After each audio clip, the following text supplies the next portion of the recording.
नमस्कार, आप देख रहे हैं इंडिया लाइव न्यूज और मैं हूं आपके साथ मुकेश शाही। डालते हैं नजर आज के प्रमुख समाचार।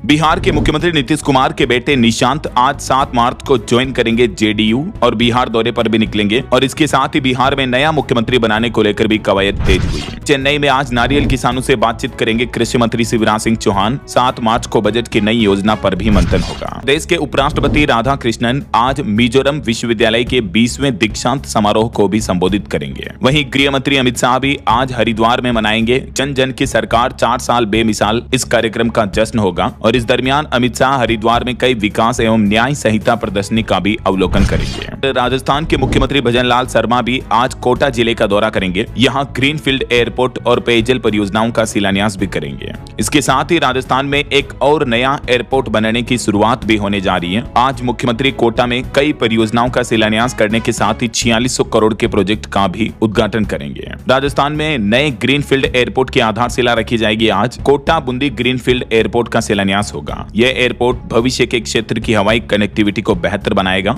और आज इस कार्यक्रम में उड्डयन मंत्री समेत कई केंद्रीय मंत्री भी शामिल होंगे। देश के शंकराचार्य आज से ही यात्रा शुरू करेंगे। फिर 12 मार्च को उत्तर प्रदेश के लखनऊ में गौ प्रतिष्ठा युद्ध का शंखनाद करेंगे स्वामी अविमुक्तेश्वरानंद। उनकी मांग है गाय को गौ माता या राज्य माता घोषित किया जाए और गाय के बीफ निर्यात पर प्रतिबंध लगाया जाए। इसको लेकर 12 मार्च को यूपी लखनऊ में गौ प्रतिष्ठा धर्म युद्ध का शंखनाद भी होगा। ईरान इजराइल जंग को लेकर कुछ बड़ी खबरें देखिए आप। इस युद्ध को शुरू हुए 7 दिन हो चुके हैं। हवाई हमलों का सिलसिला 7वें दिन भी जारी रहा। ऑपरेशन ट्रू प्रॉमिस 4 के तहत ईरान ने अमेरिका के कई हवाई रक्षा तंत्र और मिसाइल लॉन्चर भी नष्ट किए। अब तक इन युद्ध की स्थितियों में हजारों लोगों की मौत हो गई। हर तरफ तबाही मची हुई है। यूएस, इजराइल और ईरान जंग के 7 दिन पूरे हो चुके हैं और ऑफिशियल डेटा के मुताबिक अब तक 1230 लोगों की मौतें हो चुकी हैं ईरान में। इस बीच अमेरिका ने अपनी सैन्य कार्रवाई को और तेज करने की चेतावनी भी दी है।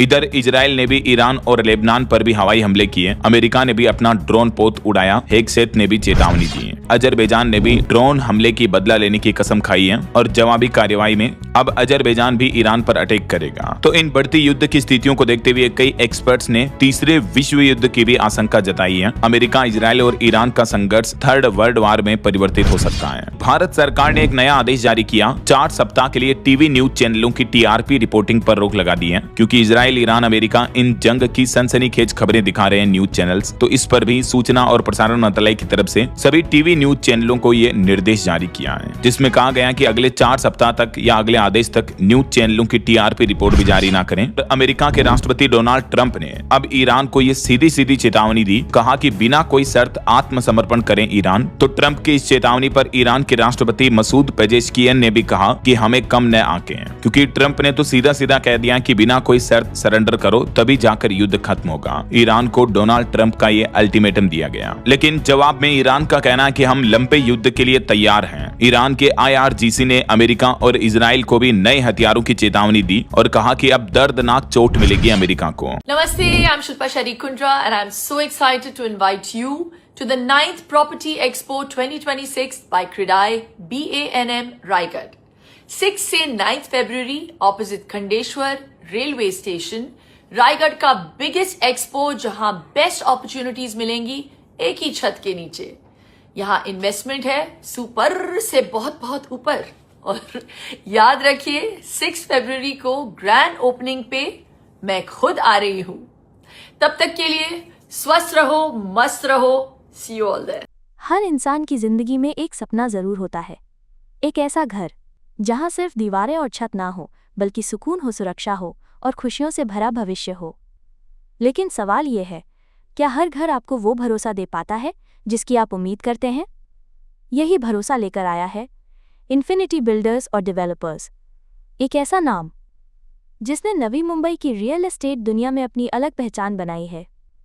साल 2011 में शुरू हुई इस कंपनी का सिर्फ एक ही लक्ष्य था, ऐसे घर बनाना जहां लोगों के सपने सच हो सके। इन्फिनिटी बिल्डर्स सिर्फ बिल्डिंग नहीं बनाता, ये लोगों के लिए एक बेहतर लाइफस्टाइल तैयार करता है। हर प्रोजेक्ट में आपको मिलेगा बेहतरीन आर्किटेक्चर, मजबूत कंस्ट्रक्शन क्वालिटी और मॉडर्न डिज़ाइन का परफेक्ट कॉम्बिनेशन। इन्फिनिटी बिल्डर्स के हर प्रोजेक्ट को इस तरह डिज़ाइन किया गया है कि आपको सिर्फ एक घर नहीं, बल्कि एक प्रीमियम लाइफस्टाइल मिले। नवी मुंबई के तेज़ी से विकसित होते इलाकों में इन्फिनिटी ग्रुप ने कई शानदार प्रोजेक्ट्स तैयार किए हैं, जिनमें शामिल हैं infinity elite, infinity IV, infinity avenue और कई अन्य सफल प्रोजेक्ट्स।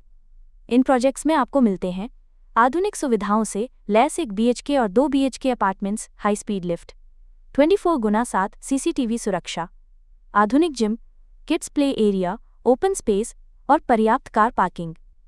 लेकिन सिर्फ सुविधाएं ही नहीं, इन प्रोजेक्ट्स की लोकेशन भी इन्हें खास बनाती है। आने वाला नवी मुंबई इंटरनेशनल एयरपोर्ट, बेहतरीन road connectivity, railway station, school, college और हॉस्पिटल की नज़दीकी, ये सब मिलकर इस जगह को रहने और निवेश दोनों के लिए शानदार बनाते हैं। यही वजह है कि आज हजारों परिवार इन्फिनिटी बिल्डर्स पर भरोसा कर चुके हैं। इन्फिनिटी ग्रुप का मानना है कि घर सिर्फ 4 दीवारों का नाम नहीं होता। घर वो जगह है जहां बच्चों की हंसी गूंजती है, जहां परिवार के सपने पलते हैं और जहां जिंदगी की सबसे खूबसूरत यादें बनती हैं। इसी सोच के साथ इन्फिनिटी बिल्डर्स हर प्रोजेक्ट में गुणवत्ता, भरोसा और आधुनिकता का बेहतरीन मेल लेकर आता है। अगर आप भी नवी मुंबई में अपने सपनों का घर तलाश रहे हैं या एक स्मार्ट रियल एस्टेट निवेश करना चाहते हैं, तो आज ही जुड़िए इन्फिनिटी बिल्डर्स और डेवलपर्स के साथ। इन्फिनिटी बिल्डर्स और डेवलपर्स, जहां घर नहीं, सपने बनते हैं।